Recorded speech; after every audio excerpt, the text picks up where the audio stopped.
Hey there, powerful soul. Welcome to the replay of this conversation on your feminine blooper, and I'm not deleting it. Your feminine vitality is your responsibility. I love how that happens, right? If you are desiring to watch the recording of this conversation over on YouTube and you're not connected with me there, then let me know and I'll make sure that you get the link so that you can watch it there. There's different options that you have available for the speed and whatnot and how you desire to watch this. For those who are tuning in live, welcome. Thank you for being here. If you know someone that would find value in this conversation, if you would share this with them, tag them, I would really, really appreciate it. If you are connected to me here on Instagram and you follow me along in my stories, I typically share nuggets of wisdom and divine insights inside of my stories often. In fact, more often than I actually post on my actual grid. And so if you've been following along, you may have noticed that I have been having this conversation around rest, around the royal road for royally coded women and what's required for us to experience peace, pleasure, and prosperity as women, lovers, and leaders. And I've been having this conversation with you here and there inside of my stories. And so you may have noticed this theme of rest showing up, this theme of vitality showing up inside of my stories. And this conversation, we're going to dive a little bit deeper into that. And I believe it's an important conversation as we are in this transitional phase of the seasons and even the year, the seasons where we're going to be shifting from spring or from winter rather to spring. And even the calendar year in the Chinese calendar, this is shifting into the new year and the lunar year. And so we want to be mindful when there are transitional phases happening, because when there are changes happening, not to mention all the changes that's been happening in the world. Okay. I'm over in the States. I don't know where all of you are. Hey there. There's a lot going on over here. Okay. And so we need to be mindful of all these changes so that we know how we are being in relationship with our own feminine and how we are taking more responsibility for our feminine vitality in regard to these changes. And I've been having this inner conversation with God about my own feminine vitality in this season and really taking it to a depth that has been quite foreign for me, even where I don't show up on these internet streets every single day like I used to. I actually used to pride myself in being consistent, where I would show up every single day. Hey there from Portugal. I would show up every single day, post every single day. And while there's nothing wrong with that, there's a time and there's a season where that's necessary. I'm finding myself in a different season within my own leadership as a feminine leader, where God is telling me less is more. Where God is telling me that there is a potency to my work and to my message when I trust in rest, when I trust in receivership, when I trust in, I don't always have to have my hands all up in the pot, helping God stir. How many of y'all find yourself sometimes in these seasons where you are co-creating with God and you find your mind wanting to help God with God's parts? And sometimes we have to remember that we get to do our best and then we allow God to do the rest. That is the surrender piece. That is the piece where we rest. That is the piece where we lean back. That is the piece where we experience more pleasure in our lives. However, in the Western world, in this modern society, many of us have been conditioned to work against ourselves rather than with ourselves. We've been conditioned to work harder. We've been conditioned to be really ultra competitive for those of us who are in entrepreneurship or business or corporate, or you're in any type of career that commands your performance for profit and for success. And so we have to be mindful of all these external narratives that can influence our behavior, that can influence our habits, that can influence the way that we are being, because that affects our feminine vitality. And when our feminine vitality is not overflowing, there is consequences to that. Some of you may have watched a conversation I did a week or two ago about softening into presence. And I talked a little bit deeper about the consequences. But today I want to talk about how feminine vitality is your responsibility, no matter what is happening inside of your life, inside of your relationships, inside of your leadership, as a woman, as a lover, as a leader. And I believe this conversation is important now more than ever because of this pivotal space that we're in and a lot of different events that are happening depending on where you're at in the world and even what may be happening in your own life. And so I want to just ask you, how many times have you found yourself blaming time, your calendar, your to-do list, your business, your beloved, your children if you have children, or your pets if you have pet babies, blaming something outside of yourself for your energy. Blaming something outside of yourself for the way that you feel. Blaming something outside of yourself for your radiance and your magnetism not being fully turned on. Sometimes we're not fully aware in those moments when we are shifting into blaming others. And when we are blaming something externally for something that is happening internally, we not only create an enemy out of that external source, but we are also simultaneously giving our power away.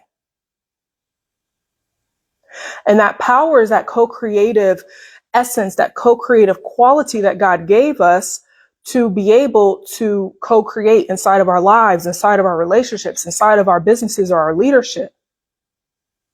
However, when you find yourself in this space of blaming something outside of yourself, making an enemy of something outside of yourself because of how you feel, because of where your energy is. Maybe you're in tune with the events that is happening in the world or over here in the West, in the States, and there's a lot of political uprising. And you may feel that pull to want to get really involved. Maybe you have an inner activist and there's this pull to get really involved. There's this quote that I learned from my Sifu about understanding what's mine and what's not. I believe we're in a pivotal season where you must understand what is yours and what's not. I find what depletes your feminine vitality is when you are picking up things that are not for you to pick up. When you are taking on responsibility for things that are not for you to take on, especially if you grew up in an environment where you are parentified.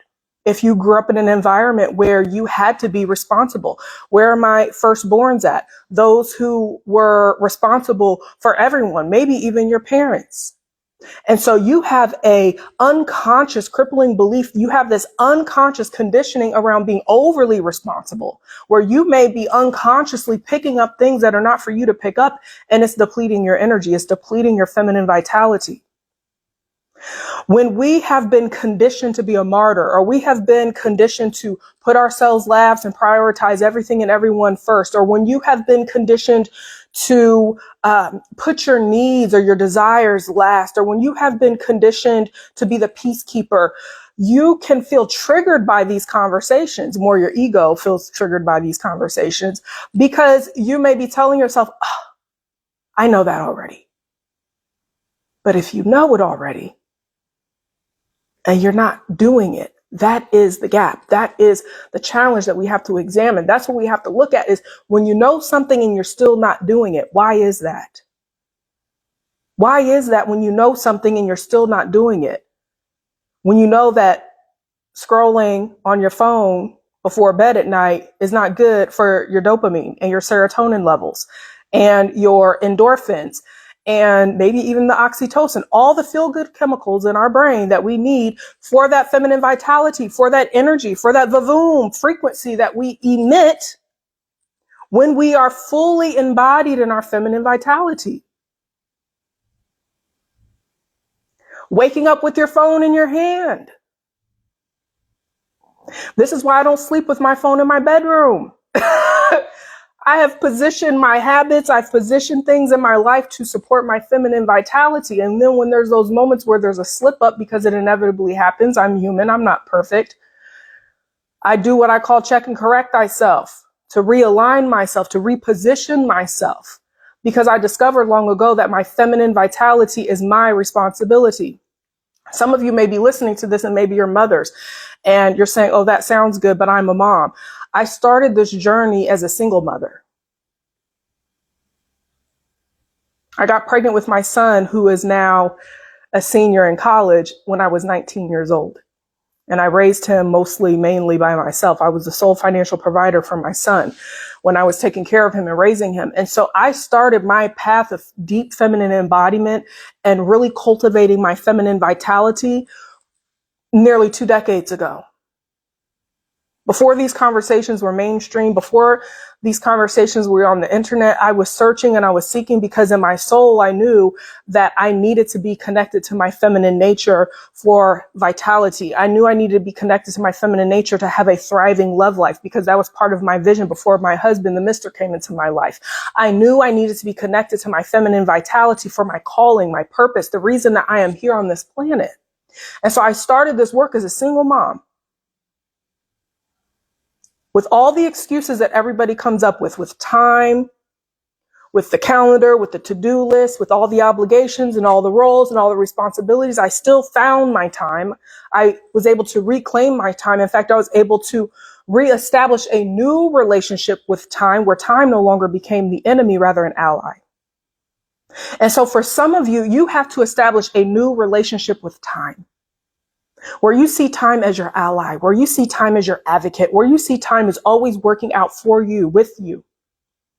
When you have a distorted relationship with time and the illusion of time, and you feel time is always working against you and you never have enough time, and you're seeking for more time, you're already in a disempowering relationship with time. I hope that's not where you're at, but if you are, that's something that we have to look at. Now, when you are committed, you are devoted, you are an advanced action taker, you are obsessed with growth, you are one of the ones like myself where we are on this journey for a lifetime. We are on this journey of evolution and self-actualization and personal growth for our lives. Then when you are engaging in a process where you allow your ego to evolve out of those old paradigms of being a martyr or putting yourself last or prioritizing everything and everyone ahead of yourself. You know, I saw this video earlier from Lisa Nichols, and she shared this concept that I find really interesting, that she talked about being in a line, and the line is all of your roles and your responsibilities and all the people in your life, right? So I'm a mother, I am a wife, I am a sister, I am a friend, I am a leader, I'm a business owner, all these roles, all these responsibilities. And she said that there was a point in her journey where she realized she was last in the line.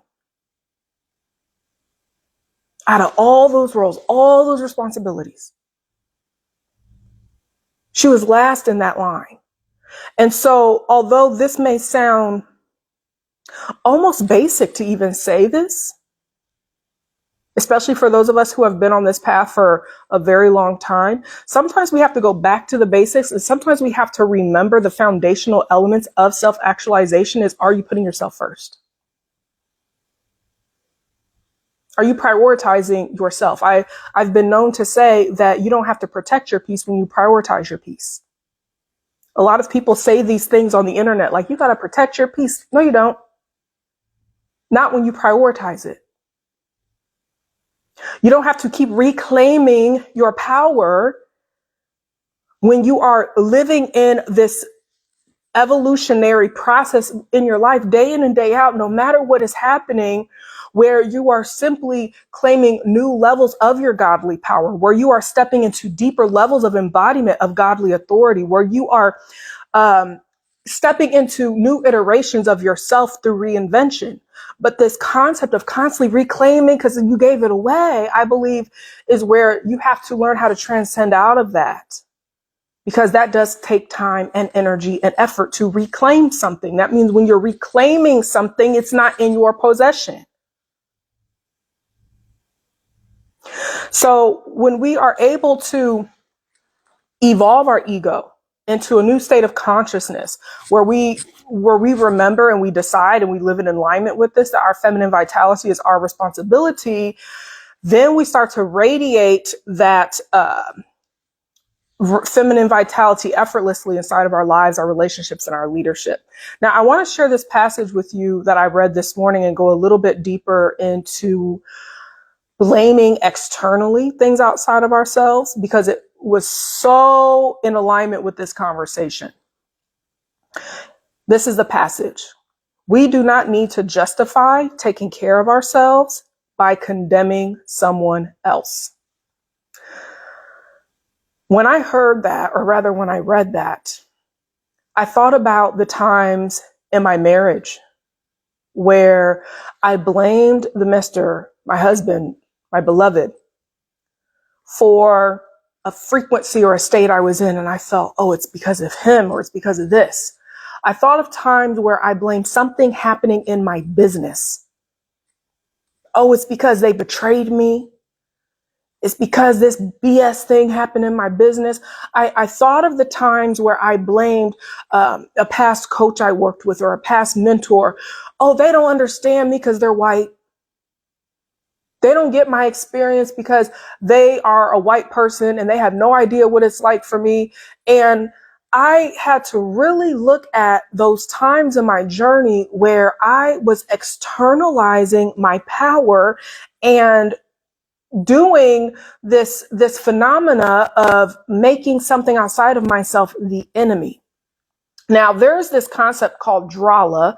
It is a Tibetan word, and it has many, many meanings. But one of the meanings that I have learned through my own sifu and mentor is the beyond the enemy concept. And this is a concept that invites individuals to perceive beyond blame, to perceive beyond making someone or something the enemy, making your dishes the enemy, making tasks that need to be completed in your business the enemy, making your beloved the enemy, making your children or your pet the enemy. Sometimes it could be the most mundane, simple things that you are making the enemy. Your calendar. You pull your calendar out and there's no white space on your calendar. There's no time for you. There's no time for you to nourish yourself and replenish yourself and re-energize yourself. There's no time for you to just be. It's full, but you've made it an enemy, forgetting that you chose that, forgetting that you chose your beloved, forgetting that you chose this business, forgetting that you chose this life. And so when we are choosing to have an overflow of feminine vitality, we're taking full and complete responsibility for our state.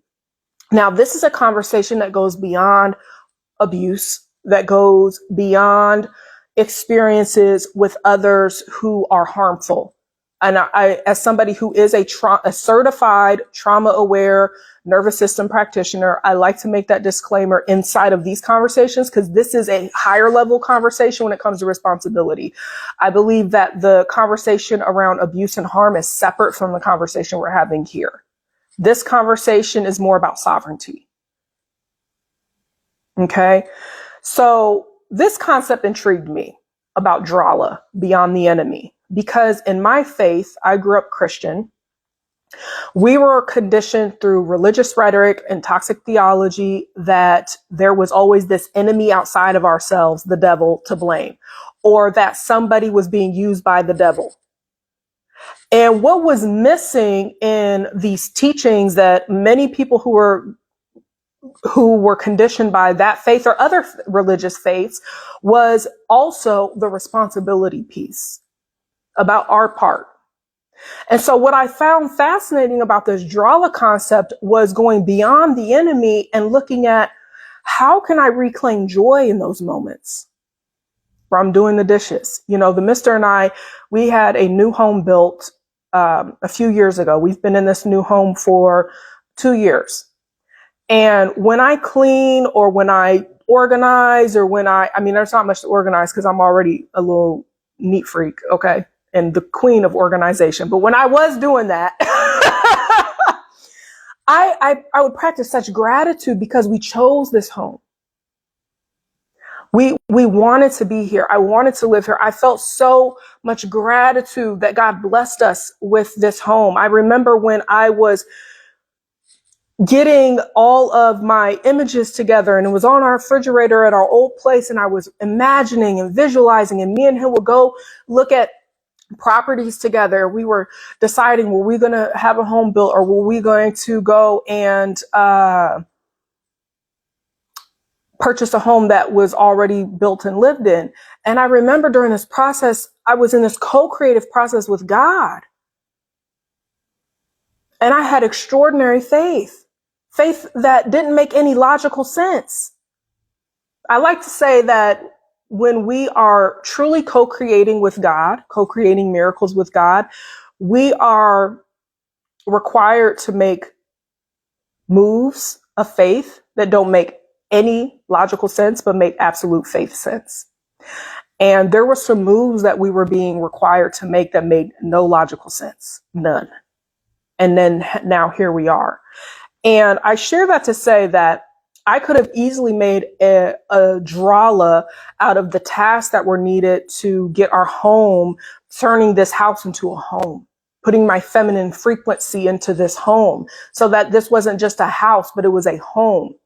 I could have made an enemy out of all of the things that I had to do it a certain way, because I like decor and I like things to be beautiful and I like things to have a feeling to it. I like to feel good. I like to have spaces. I have multiple sacred spaces in our home so that, one day I want to be upstairs and I want to pray and do my practices and be with God. I can do that. If I want to be downstairs and drink tea and practice Qigong, I can do that. Wherever part of our home I want to be in, I can do that. I could have made that an enemy, saying, oh, I got to organize this and I got to look for this and I got to look for this piece. But instead, I was in a state of gratitude. But if I would have made those tasks an enemy, that would have depleted my feminine vitality. So sometimes our feminine vitality is not depleted because of what you're doing, but because of what you're thinking, because of your inner dialogue, because of the conversations you're having internally about what you're doing, or about your beloved, or about your business. Maybe you're in the middle of a launch inside of your business, and the inner dialogue is of stress and anxiety. Well, that's depleting your feminine vitality. Maybe you and your beloved had a conflict recently, and your inner dialogue is your ego wants to be right. Moving with pleasure, one of my teachings. Yes, absolutely. Your ego wants to be right. And so rather than engaging in repair work so that you and your beloved can be back in sacred harmony again, so that you guys can be in a state of closeness and togetherness with intimacy again, your ego has got you wanting to be right. So you're keeping this conflict going because of the inner dialogue you're having, because of the thoughts you're having. That will deplete your feminine vitality. And so when you are in this state, we have to have a deeper understanding about the importance of being in feminine flow within yourself before you try to be in feminine flow outside of yourself. I see so many people talk about feminine flow in this way of making something happen in their lives, or making something happen in their relationship, or making something happen in their leadership or their business. And it's all in the name of an outcome. That's not being in your feminine flow. That's still being in what I call Miss Hyper Independent High Achiever. And she's actually in a very distorted yang state. That's a whole different teaching for another day. But when you are in that state, you are also in a very codependent state, meaning you are attached to something outside of yourself to feel worthy. You are attached to an outcome. You are attached to the result so that you can feel good enough, so that you can feel worthy.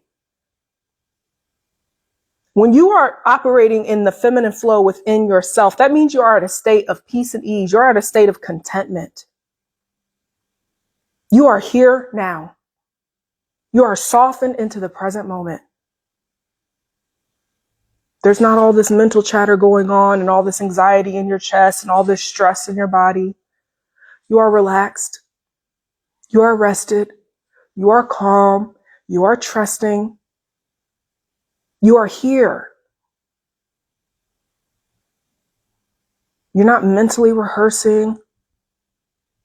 You're not trying to calculate the next thing. You're not trying to figure things out. You're not trying to make things happen. You're here. Sometimes you're leaking energy in ways that you're not even always aware of.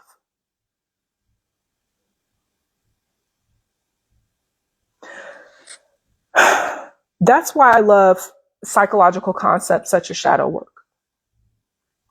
Because inside of this type of work, we examine the unconscious parts of ourselves that get caught up in these patterns that deplete our feminine vitality.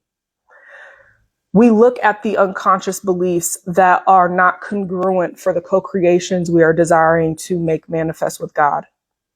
We examine the parts of ourselves that are in these distorted relationships with outcome and achievement. We examine the parts of ourselves that may be sabotaging intimacy, love, and pleasure. We examine the parts of ourselves that may be pushing prosperity away through overgiving, through overspending, through under-earning. And what I find interesting right now is so many people talk about shadow work as if it's a one and done. Oh, I already did my shadow work. I'm done with that. I already did that. But in my humble opinion, while you are on this planet, there is always work that we get to engage with when we're in a co-creative process. You know, even Christ, while being crucified on the cross, asked God, where was he? During the last moments of his life. That shadow part that wanted to be saved, forgetting he was the one that was here to make this sacrifice.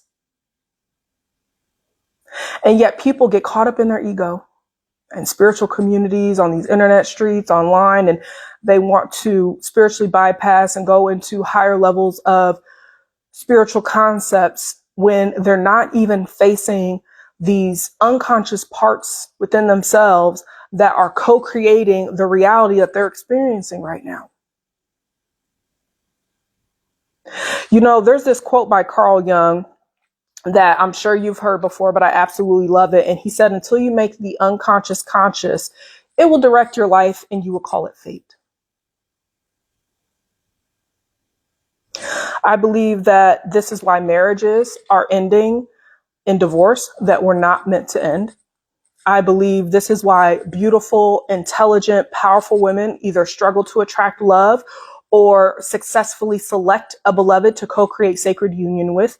I believe this is why very capable feminine women are sabotaging inside of their leadership, businesses, and next levels of success. I believe this is why the young are dying young with health elements they should have never had because they held on to resentment and unforgiveness, and it turned into cancer. It turned into autoimmune disease. It turned into these ailments that you can actually heal through psycho-emotional and spiritual approaches. I believe this is why women who are royally coded push away prosperity through their overgiving, their martyrdom, their under-earning, their overspending, their lack frequency, rather than being embodied in abundance, but they're royally coded to live a prosperous life. And so when you do not do this deeper work and you try to just skate on the surface and do all of these cute little tip and tactics that's all over these internet streets, or you go and chase the shiny object that the next person is marketing in front of you, but you skip this conversation that we're having right now around your feminine vitality, which is one of the most critical and important pieces of your co-creative process, you will have to come back to this step.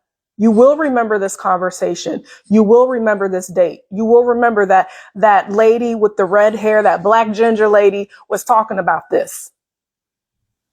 Because I remember when I had to do that myself. I remember there were times in my journey where I would hear something and I thought I knew everything.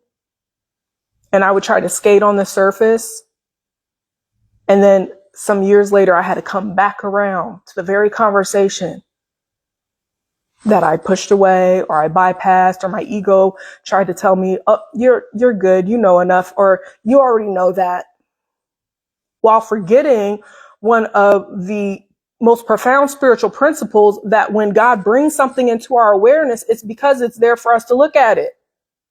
It's there for us to engage with it. It's there for us to be curious about it. It's there for us to ask, why is this here, God? What would you have me to do about this? What is this here to teach me?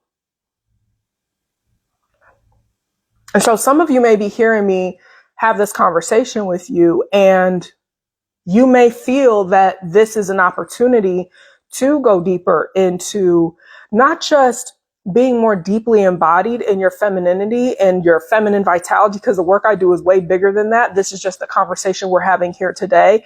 But to look at your identity and who you're being inside of your life, inside of your relationship, inside of your leadership. Because I have found that they all flow together, which is why I talk about the archetypes of the woman, lover, and leader a lot in my work.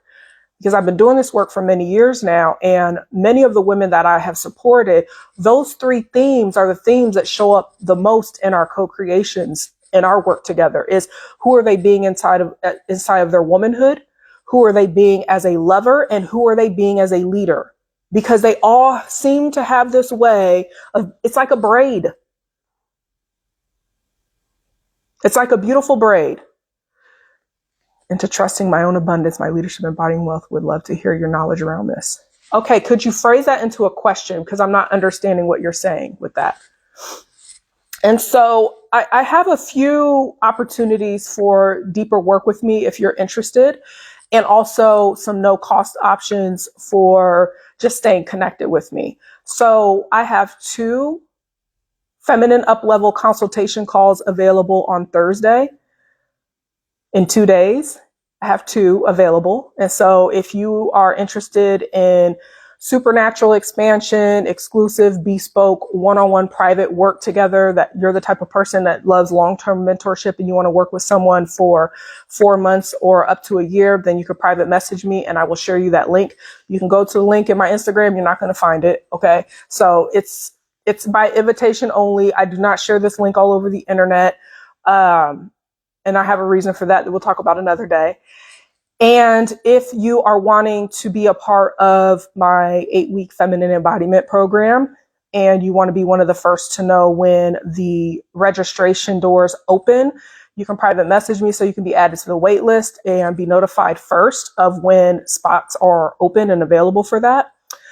If you are wanting to just remain connected to me outside of these internet streets, because sometimes I share things inside of my exclusive email community that does not make it here online, then there is a link inside of my bio to join my exclusive email community. And that's where sometimes I share more deeper, intimate stories about my own journey, what I've walked through and navigated. I share access to no cost content, video content, written content, and my email community is the first to receive exclusive offers, because I do have a group mentorship space that is been brewing in the unseen realms for quite some time now. And I will be making an announcement about when those spots will be opening up here soon. So if you are interested in any of those things, you can reach out, ask questions. What do you recommend for shifting out of under earning into my abundance receiving feminine leader? Okay, let me tune in. Trust God as your provider first. I believe part of the distortion that has been taught in the coaching industry, the personal development industry, even in these internet streets, is being self-sourced. And people have forgotten to plug into the source, God, provider.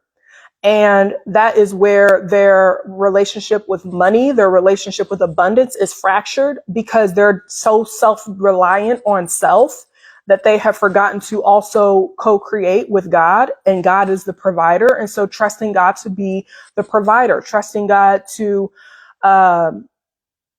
create provision for you. And this requires a level of safety in your nervous system. So if you feel dysregulation around having to wait, around having to trust, around having to detach from your timeline in your way, that is where you can go deeper into that work of how can I regulate, not even regulate, how can I recalibrate my nervous system to feel safe in the wait, in the void, in the meantime, because that is usually where things get sticky. When we're in the meantime, and when I say the meantime, it's a concept from Jan Levan Zet.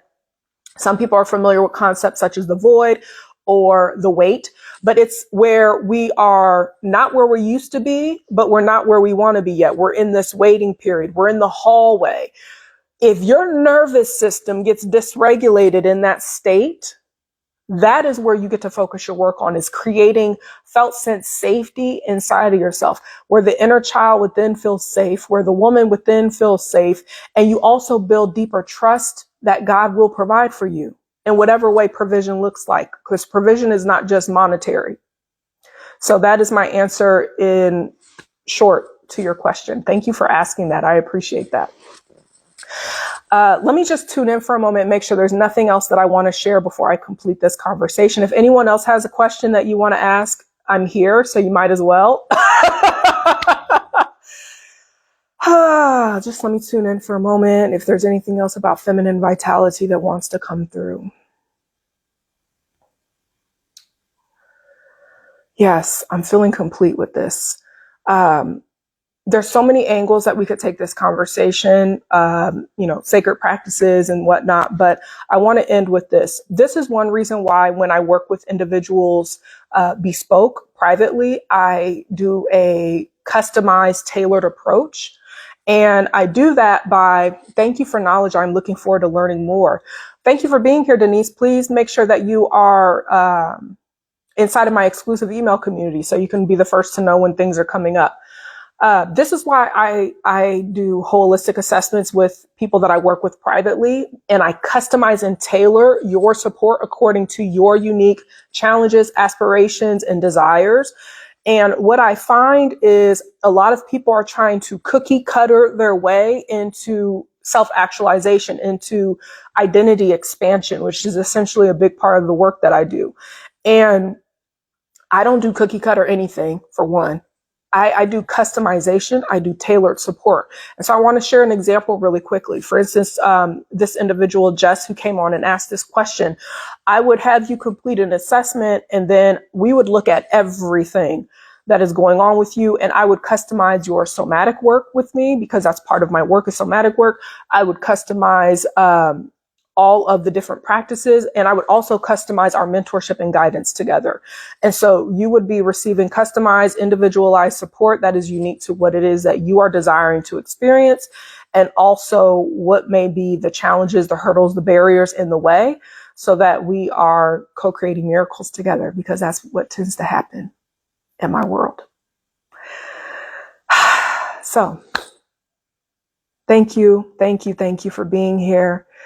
Again, if you know someone who would find value in this conversation, if you would tag them, share this, I would really appreciate it. If there are other conversations that you would like for me to bring forward, then please let me know what those conversations are. I work with women, I work with lovers, I work with leaders, and I have lived multiple lives in this lifetime. And I've been doing this work for quite a few years, more than that, several years. So I would be happy to be of service to you. Thank you for being here, and I'll chat with you very soon. Take care now.